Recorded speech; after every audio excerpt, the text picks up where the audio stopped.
Hi, everyone. This is John Daly. I'm here with my co host Thomas D. House for another episode of the Reagan Caucus podcast. Our guest today is an author of 6 books that explore a variety of cultural issues. He's also a mathematician and the founder of New Discourses, a media site committed to helping people have better, more informed discussions about important topics.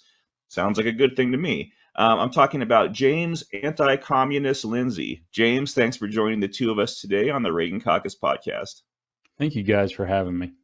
Absolutely. It's great to have you on. I must say, James, that you weren't really on my radar until my co host Thomas here sort of pulled you into my Twitter feed a few weeks ago. Since then, I've found your takes as an independent thinker very interesting. And being that you have over 500,000 Twitter followers, I'm certainly not alone in that view. But for those watching or listening who don't know much about you, can you talk a little bit about your background and what you're trying to do online and what audience you're trying to connect with? Yeah, I'll try to be brief because this my story's complicated, but I don't want to bog everybody down. But I mean, the long and short of what I'm doing is that I'm pro-liberty and anti-tyranny, or anti-totalitarianism in particular. I've dedicated most of the time in my life, maybe over the last, it's hard to say when it really started in earnest, but certainly 8 years, maybe 10 years into studying totalitarian ideology as it's kind of manifesting in the world today. I did it kind of backwards. I started with this, gender studies and third wave radical feminist literature, and I started to work backwards to try to figure out where it came from. And that, of course, led me to the critical theorists from the Frankfurt School, mid-century of the previous century. That led me backwards, of course, to Karl Marx, because they were ultimately Marxists. And if you're going to study totalitarianism, sooner or later you got to pick up fascism as well. So you got to look at the reactionary movements, whether that's the big ones in the 20th century, but even the counter-revolutionary movements of the late 18th century, early 19th century. So I haven't studied those in as much depth. Like I said, I work backwards, so I'm working on what I'm actually dealing with today. And when I have time, I dig deeper and deeper into the archaeology. But that's sort of a good summary of what I do, is kind of an archaeology of bad ideas or totalitarian ideas, primarily of the Marxist and fascist bents.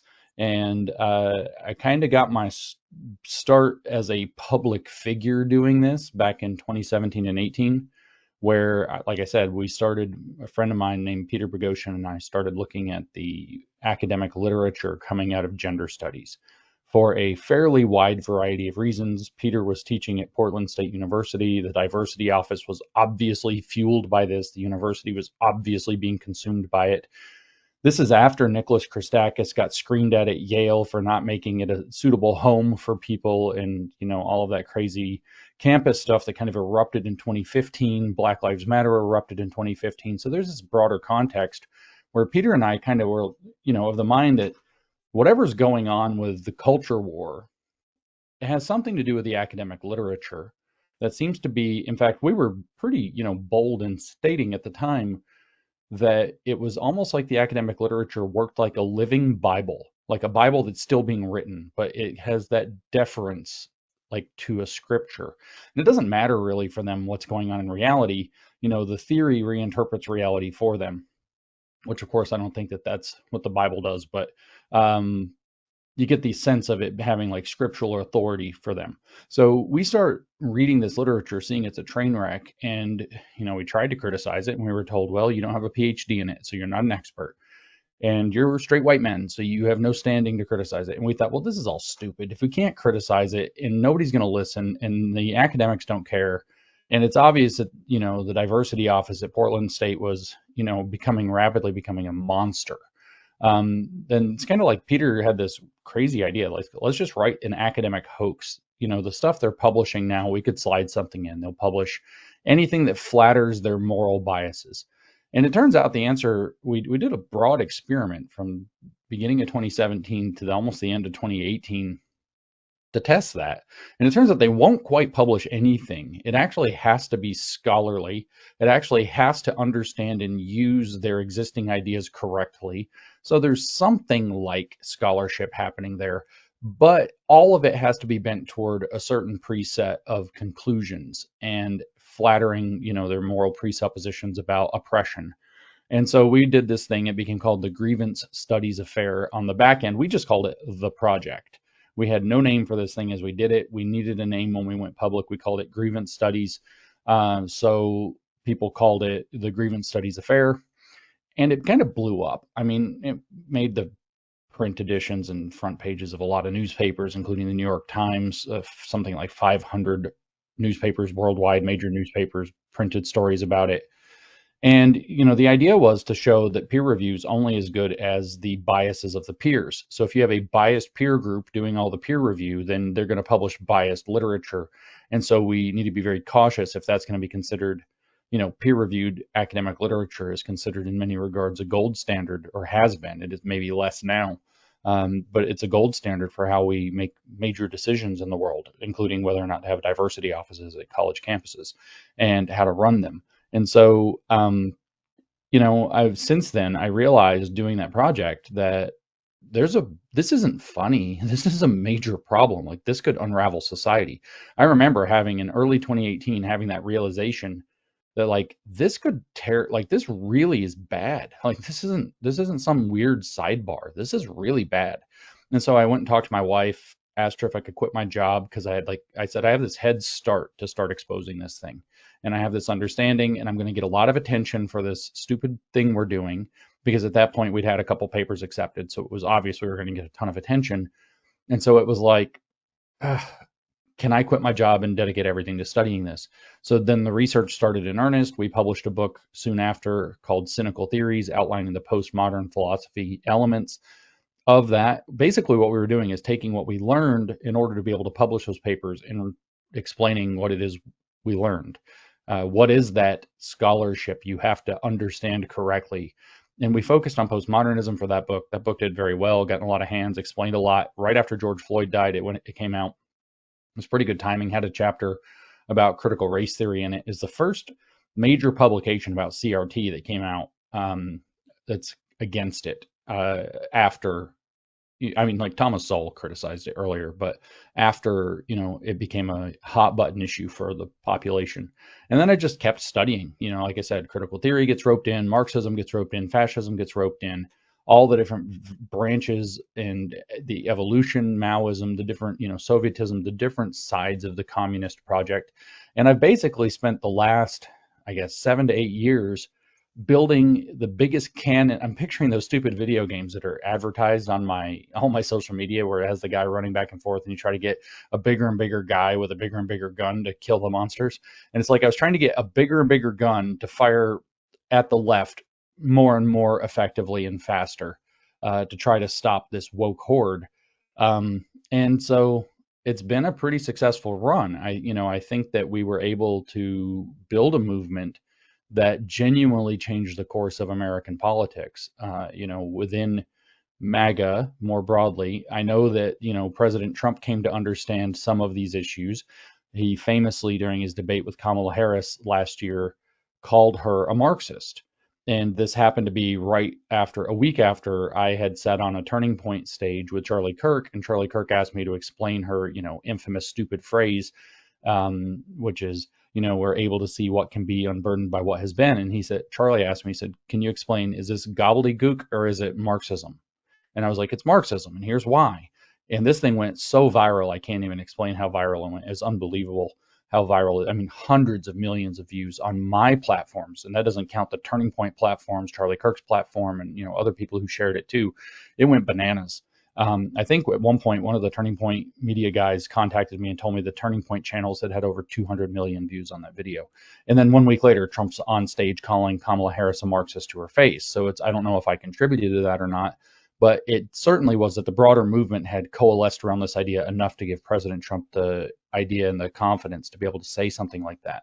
And so that's what I've done for the past 8 years, really, since, well, 10 maybe, I don't know. I started studying it in 2015, didn't really get serious about it till 2018 when I realized it was going to unravel society. You can do the math and figure out when I started, I guess.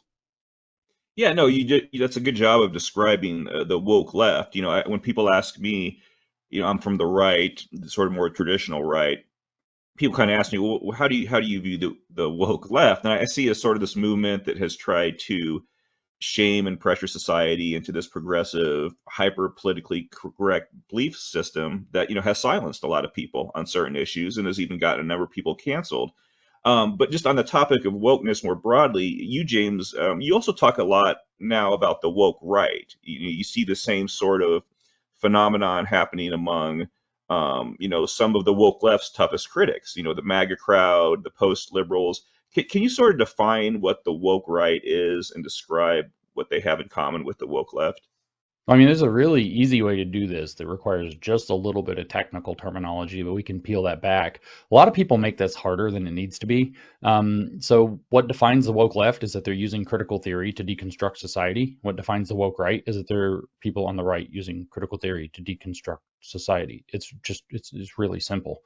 It doesn't have to be made more complicated than that. I've been saying, in my research, some of these people basically accuse me, they don't literally accuse me of having a time machine or whatever, but all the way back to 2018 and 19, you can find me making statements saying what woke means is having something called critical consciousness, which is that you woke up to feeling a critical awareness that society is controlled by untoward forces that are systemic in nature and that they're totalitarian in nature too. They pervade all aspects of being, they condition our minds and so on. And having a consciousness that this is happening and you can't articulate a better vision, but you can criticize the aspects of society that are problematic. That's their word for it, actually. I've been saying that's woke since, 7, 8 years ago. So then all of a sudden I start saying woke right. And people say, well, what do you mean by that? I mean, people on the right who are doing woke things. They're acting woke, but they have a woke belief system. They're using critical theory. They're saying that it's not that there's like bad actors in our government who are coordinating with each other to keep their power. That's a standard issue problem everywhere. It's that they believe there's an all-pervasive narrative underlying everything in society. They call it, in the present case, the post-war liberal consensus. There's this all-pervasive narrative that ever since World War II, we constructed all of society to keep the true right wing away from power. So poor them, they're alienated and marginalized from the levers of power. And it's all a big narrative-driven cultural power. It's a hegemony is the word I'm trying not to use because I'm trying not to use big words. It's this huge like power bubble created by people like Barry Goldwater and so on. And not so much Goldwater, I guess. I'm trying to think who else. What was it? Buckley, Bill Buckley. Bill Buckley came along, Mr. Conservative Barry Goldwater, and then Bill Buckley comes along and is like, we're going to fight communism, but we're not having these birchers, we're not having these racists, we're not having fascists, we're not dipping in with Hitler. We're going to stay against reactionary thought just as much as we're going to say against communism, and we're going to box these people out. And he even was very clear. There's these preachers, he said, meaning people who were like Christian theonomists and theocrats and dominionists. And he's like, believe me, you don't want these people in power, so they're not going to be part of the legitimate conservative movement. So here you have Bill Buckley, and you have the liberals on the left, and you have people like, Karl Popper get roped into this, and you get all the, fancy neocon regime built around that. That's this thought regime, or they literally call it a truth regime, the boomer truth regime, they call it, which is straight postmodern language coming from Michel Foucault. That created a society and just a way of thinking where it's not possible to think outside of those boundaries. And they're going to upset the apple cart by reawakening. They literally say, we're not woke, we're just reawakening. And it's like, my God, how do I do with these people? But they act woke in addition to having this woke theory of society, this use of critical theory to criticize this systemic power dynamic that's keeping people like them away from power, where they're obviously secretly awakened, so they deserve power. They understand, they quote, know what time it is a little better than everybody else. And so then what do? Well, they shame, they dig up old tweets, they find out anything you've ever done in your past that might be embarrassing. They try to, get people not to associate with you. They smear, they slander, they do struggle sessions. If somebody voices the wrong opinion about what makes somebody an American, you can be certain that they're going to get visited with this vicious attack online. Their profession might not be threatened except within MAGA circles, like in the broader societal sense, but they're just going to get this heaping pile of opprobrium. It's going to be very clear that they're not welcome on the conference circuit and so on anymore. within MAGA circles, you're probably not going to end up on any of the shows. They'll probably start mocking you. It's all the same stuff that the left used to do. They use, copious amounts of social media manipulation to push it, bot farms, the back channel servers where they all swarm people to create. This is literally what the left did, was they created the illusion of consensus around their ideas. So they're woke. They act woke. They think woke. They have a critical consciousness about the society. They have a system of power that they believe is singularly oppressing them to the detriment of all society. And they engage probably most significantly in what I refer to as ideological flattening, which is actually just psychopathic splitting. If you know what that is, splitting means that when borderline personality disorders, dark tetrad traits, psychopaths split the world into basically good and evil, black and white. And the splitting is done with the people who support me are good and the people who don't are evil. Mao Zedong phrased it that the people who support whatever the campaign of the CCP are the people, and the people who don't support the present campaign of the CCP are the enemies of the people. So everybody who's not on board is against us. So in the woke left, they say, in fact, that liberalism is part of fascism. And on the woke right, they say that liberalism is the progenitor of communism. They literally have the exact same idea. It's as if like the broad normal swath of society that doesn't do radical politics at all only exists to support the radicals of the other side. And so there's this, all the way with us or all the way against us. On the woke left, that has a name, it's called liberating tolerance. On the woke right, they call it no enemies on the right or no enemies to the right. So it doesn't matter if somebody's coming out spouting anti-Semitic stuff, pro-Nazi stuff, whatever. You got to, in the words of Saul Alinsky, use your radicals. And so you don't alienate those people. You don't draw a line away from them. You embrace them, because even though they're saying things that you might not agree with, they're quote unquote on your side. But that's a one directional thing, right? Anything even a little bit to your so-called left or a little bit more normal or moderate than you are is the enemy. And so it's obviously just going to be a slippery slope to fall into more and more extremism. So all that said, here's another way to think of it. We used to call them the alt-right. They didn't go away. They insinuated themselves into MAGA during Trump's first term after Charlottesville and through the Biden years. And then they decided when Trump got elected again that they're going to reemerge. All we've done is identify what made them alt. Alt meant alternative right. Well, how are they alternative? Because they've adopted critical theory. What does that mean? They're woke. That's basically it. Oh, that's a good way of describing it. I want to bring Thomas into the conversation for some questions. Go ahead, Thomas. I'll just add real quick before you go, Thomas, that reaction right there is what I run into everywhere except in heavy-duty MAGA circles. Nobody's confused about this. If I just say it's right-wing people who believe in identity politics for white people, they get it. Oh, yeah, I've seen those people. That we don't do that. Everybody gets it immediately, except the people pretending not to understand it online, or the people whose livelihoods are tied up in being too much of a coward to say anything about it. Yeah, and that's. I'm sorry, Thomas, but yeah, that's an important point, because people don't realize just how many livelihoods are attached to pretending not to get this, to pretending they're so much different than the woke left. And yeah, it's I'm glad people like you are calling it out. Go ahead, Thomas. Yeah, so James, this is really fascinating to me because I think I've kind of, there were some figures that get accepted by just normal Republicans, like just normal, like old people used to vote for Ronald Reagan or whatever, because they're speaking out against the left. They think that they like them, so they watch their podcast or whatever, and they get like, it's like a frog in boiling water. They eventually become radical themselves because these people are not forthright with their intentions, that they actually don't like America. They don't like the American experiment. They want us to be more like a reactionary European nationalist country that's based on blood and soil. They want us to rethink World War II because they actually kind of like the Axis powers in World War II. A lot of them, I mean, they really do. I mean, they or at least they're like, well, Hitler minus XYZ, but they still like the rest of it. Like that's where they are. But I see this a lot with just normal old school Republicans falling for this, right? And some of these figures that people think are their friends, even though they're people who like America, they like the founding, they like classical liberalism and its ideals.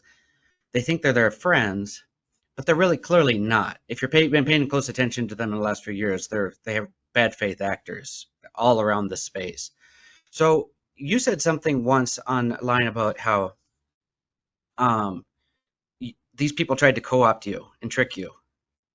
Do you want to say anything about that, or is that too private? Or Well, I mean, there have been different at points at which, I've had, subtle invitations to, but I wouldn't say that's, I don't know that that's unless you're thinking of something I'm not thinking of. I don't think that's quite what I said. What they actually told me, to my face, was that they were using me, and that I would in the end have the choice of joining them or being killed, actually was the word that they used, that they would kill me. And I found that to be alarming but laughable, right? So I didn't take them seriously.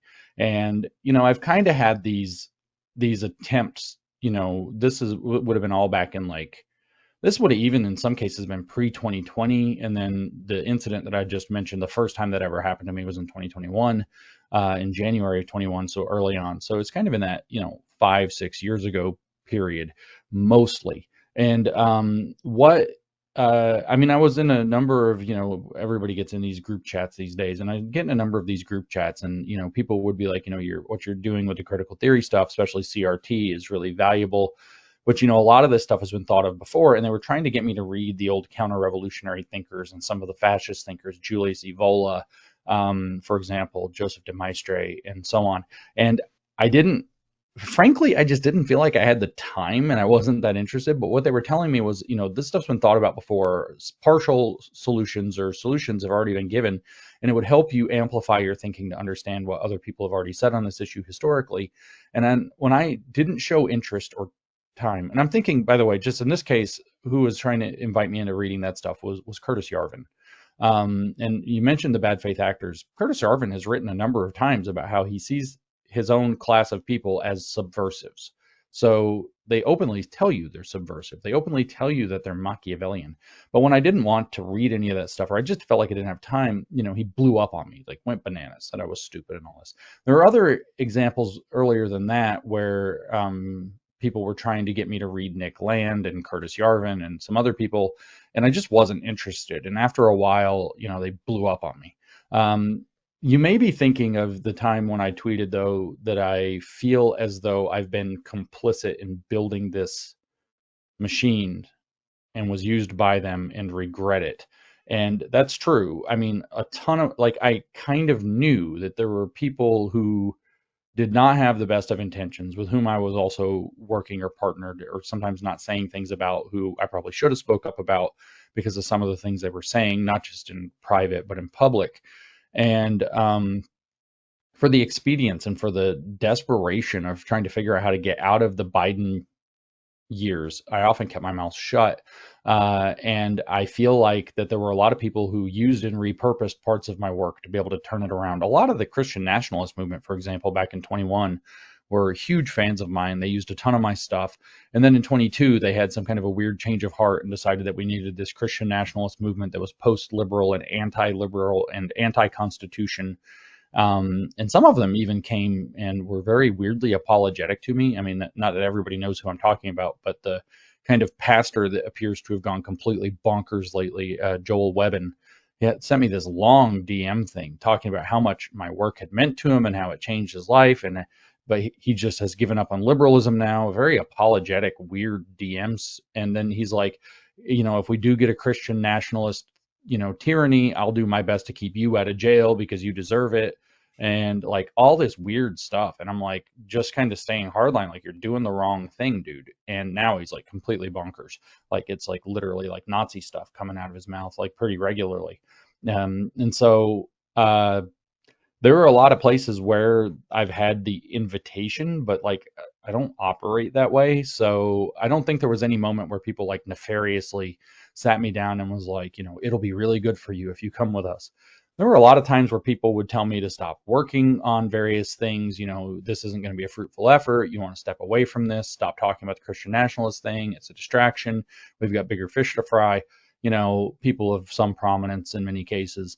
But, I always just had to kind of listen to my intuitions and listen to my gut and just use my eyes and ears and decide, is what I'm seeing right or is what I'm seeing wrong? Is what I'm seeing, the quest to grab power uh, at the expense of principle, or is it, an effort to take control of the levers of power in order to serve? And I was seeing more and more and more of the, very Lord of the Rings Boromir coveting the One Ring, trying to steal it from Frodo to use it, power mentality rather than the servant mentality. And so I started to speak up more and more against it. I mean, I have been since 21, actually, been speaking up pretty consistently against the radical right. Nobody cared. So most people don't remember anything of me doing this at all until last year and think I just suddenly lost my mind. But I've been doing it pretty consistently. I did keep some of my powder dry before the election last year until we got to the late summer and I realized that they were going to make a big move around the election no matter who won. And then I was like, somebody's got to say something now. Which I realized when they tried to cancel me over something stupid. So I'm not quite sure what you're referring to. If there's something that I missed, I'm happy to try to address it to the degree No, that I that was way better than I expected. I mean, way worse. Right? I don't know. It was what I was. You said what you said was very relevant. Okay. Way worse in the sense of like it's very terrifying, some of that stuff. But yeah, no, I actually my background was I got sort of alarmed because in my circles, everybody started becoming this sort of post-liberal, like sort of the religious post-liberals. And they all hated America. They wouldn't say it. They wouldn't say that up front, but that's what the implications of what they were saying was. And I experienced a little bit of Amish shunning myself, as I just could not accept this right away, and I spoke out against it very openly. Mm-hmm, mm-hmm. But nobody told me that I would be killed later on. So that's even that's why my eyes got wide when you said that. Yeah, that guy wasn't very smart. So okay, good. Good. Yeah, no, so yeah, this is very alarming, but are you friends with Jordan Peterson? I mean, I know him. I have friends is a okay. strong word. I don't dislike him or anything, but he's a Mhm. little remote. Yeah. But he has had a similar thing, right? Where he's become more and more alarmed by the radicalism on the right over time, right? Yeah, and they increasingly hate him for absolutely made up and often sadistic reasons. Mhm. It's like he got, really emotional about a lot of stuff as he was kind of coming to the various realizations that he has about the structure of things in life. So there's a lot of videos of him getting emotional and getting choked up while he's talking about how much some of these underlying principles of self-sacrifice and building a better society and everything, what it all means. And, they just mock him from crying all the time. I mean, it's sadistic. It's literally sadistic. So then Jordan Peterson comes out a few months ago, probably back in like, I don't know, March or something.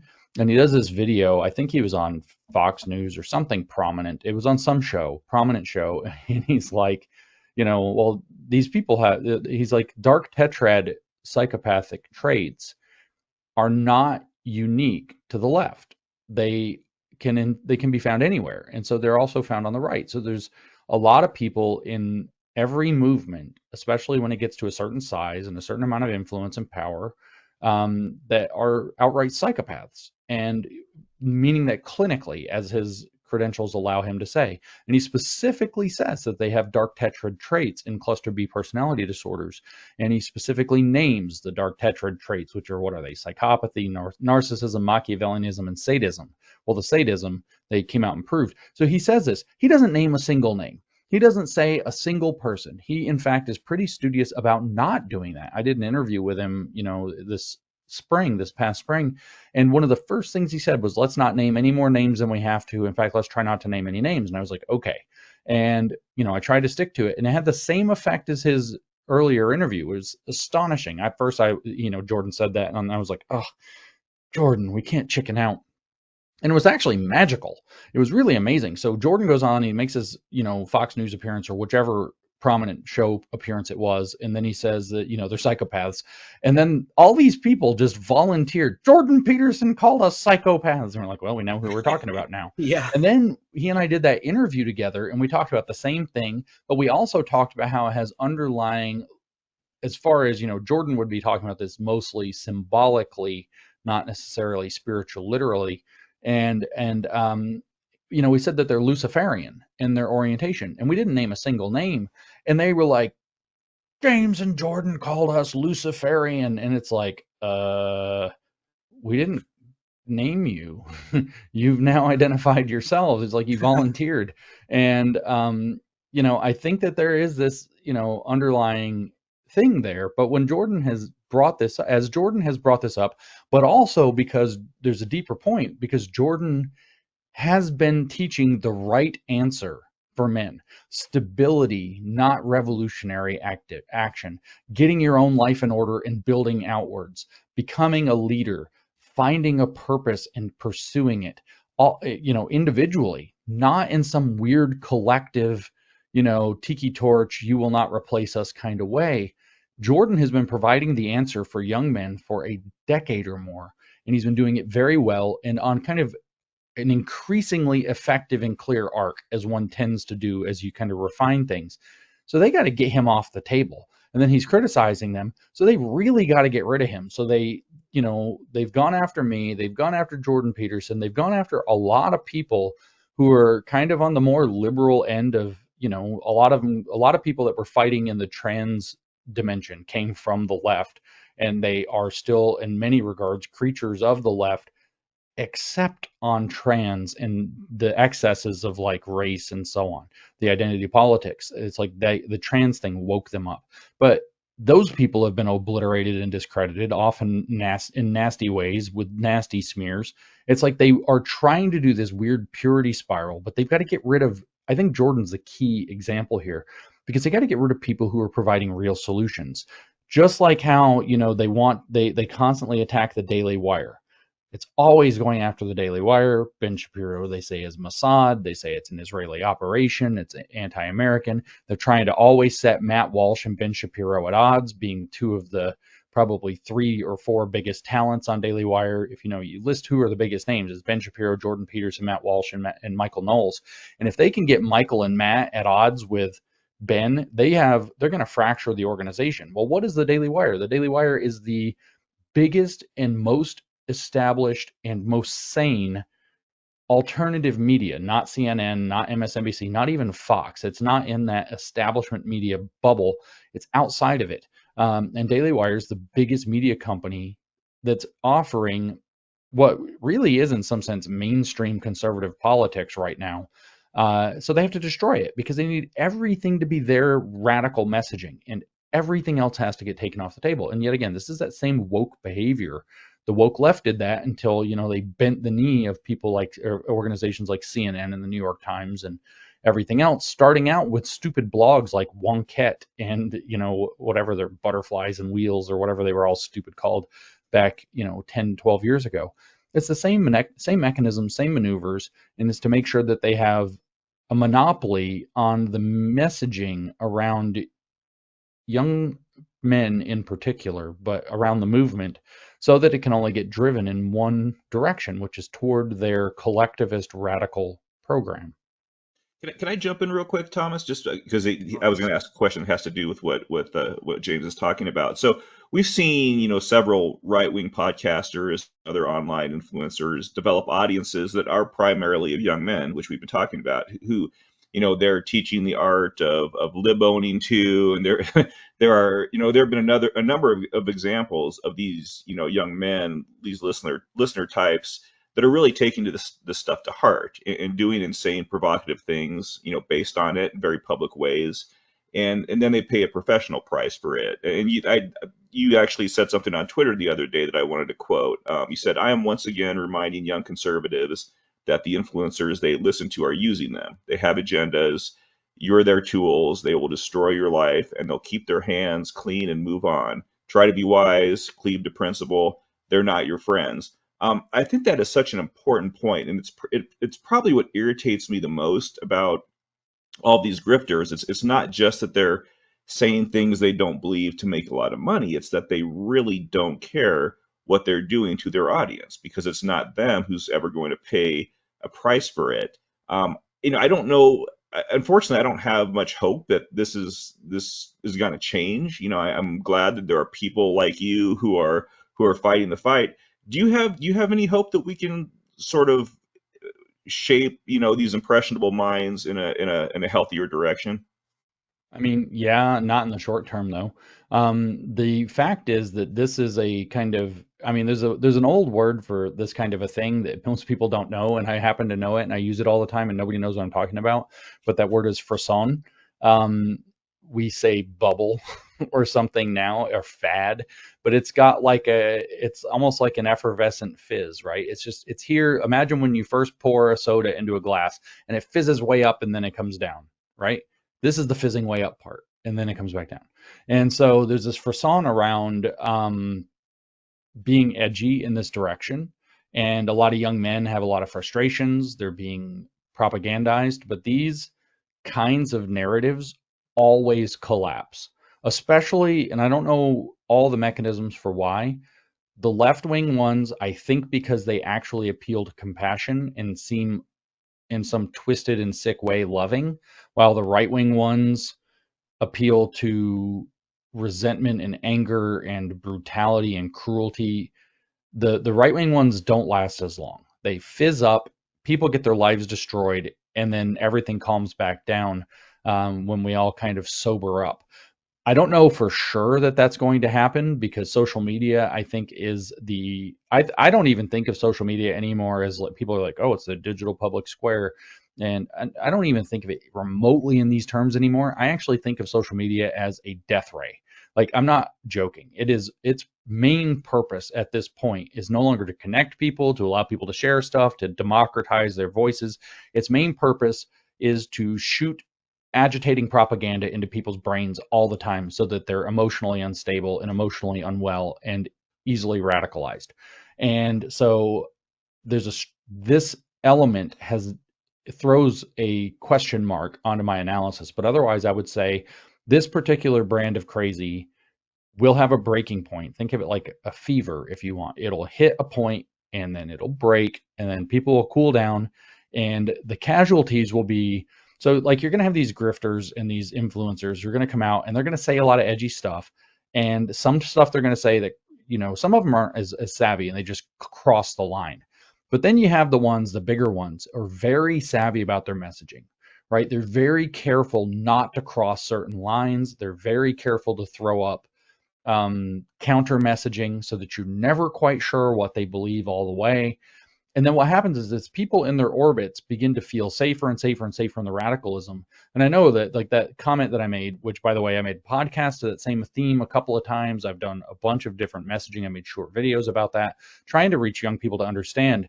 Like, this was this character that goes by Pine Sap, and I forgot what his real name is, but he goes on the Jubilee program, which, by the way, is an obvious agitating propaganda operation nobody should participate in. Sits down with Mehdi Hassan. Mehdi Hassan convinces this kid somehow in the moment after he screams and looks like a psychopath, why don't you just admit you're a fascist? He's like, yeah, I am. And then he's like, I lost my job. And it's like, there will always be some proportion of the people who get their lives destroyed by not having the sense not to go too far. And the grifter class that's more careful about this, has more messaging discipline, that has more sense, that isn't trying to climb the ladder by being more extreme to be able to get noticed because they're already visible.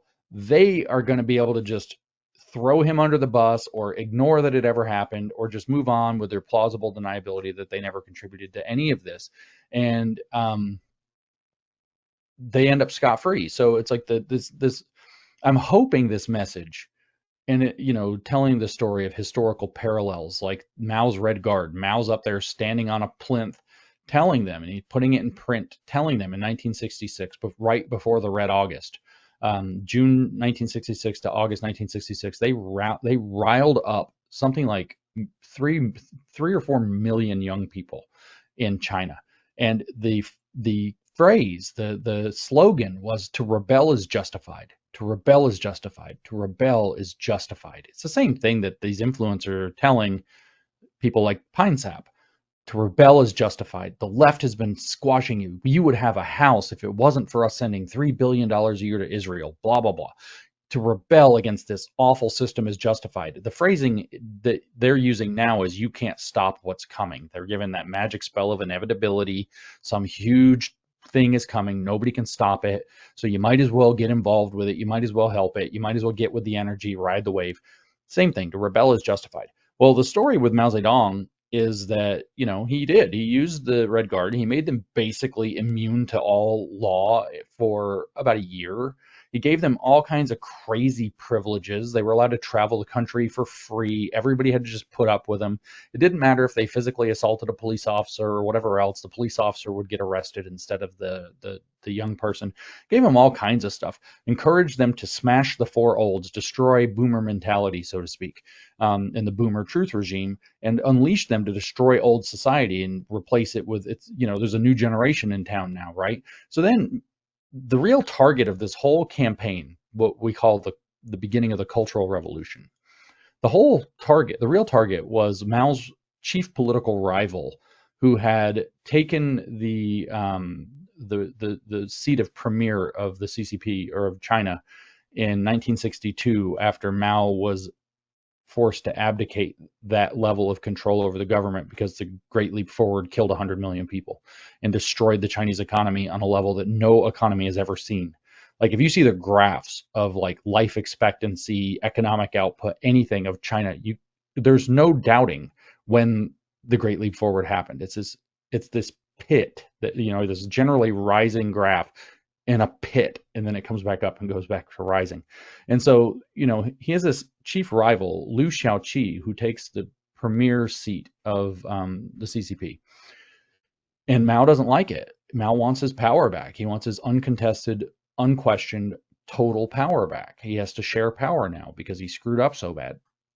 And he unleashes these young people, and they terrorize society, and they terrorize this and that. They're backed by a government agency called the Cultural Revolution Group.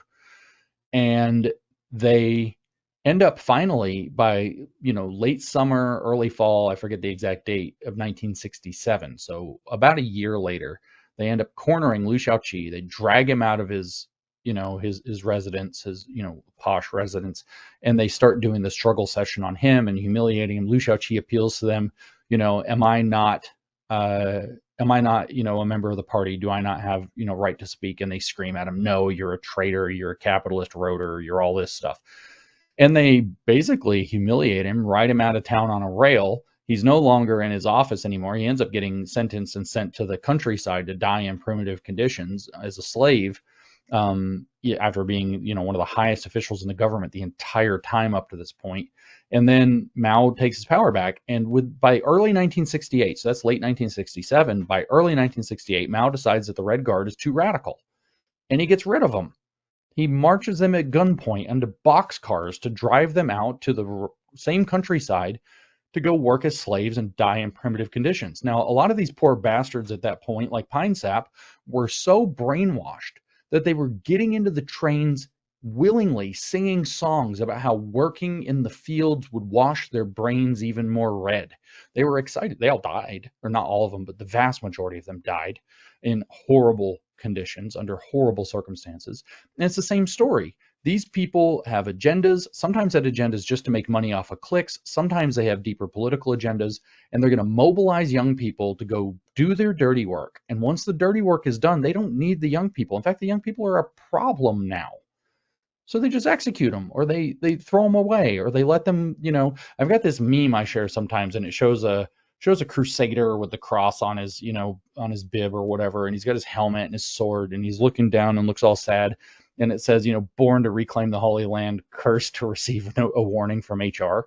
And it's like, that's where you're actually going to end up, right? They whip you up that you're this big crusader, but what's going to happen is that you're going to be, it's not fair. It's not right. Communism is abjectly evil. The things that the left has done are abjectly insane. And they're almost all 1,000 times, for whatever set of weird reasons, more forgivable than any of this right-wing radicalism.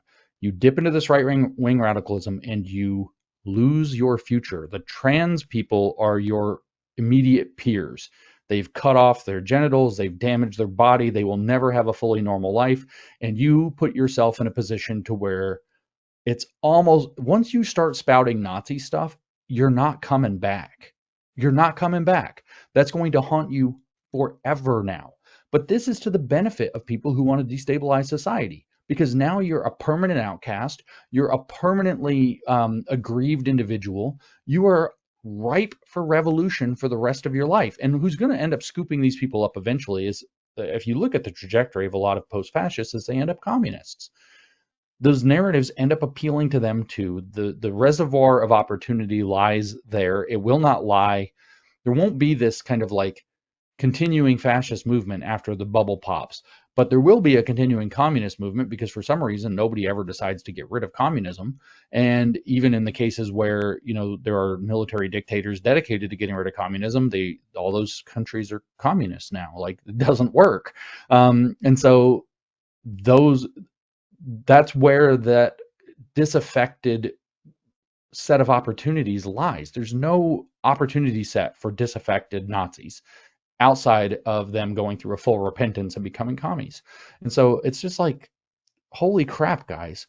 Why? So that the influencer you follow can get like a few $100 more a week in super chats, or because some of them are working for, you know, hostile foreign governments and can help achieve the ambitions of those hostile foreign governments, be that Irani, be that Russian CCP. I mean, there's a lot going on in the world we have no filter against on social media. And for what, right? You're going to destroy your life for what? For doing your part to help undermine our own country, because your emotions can be pulled on.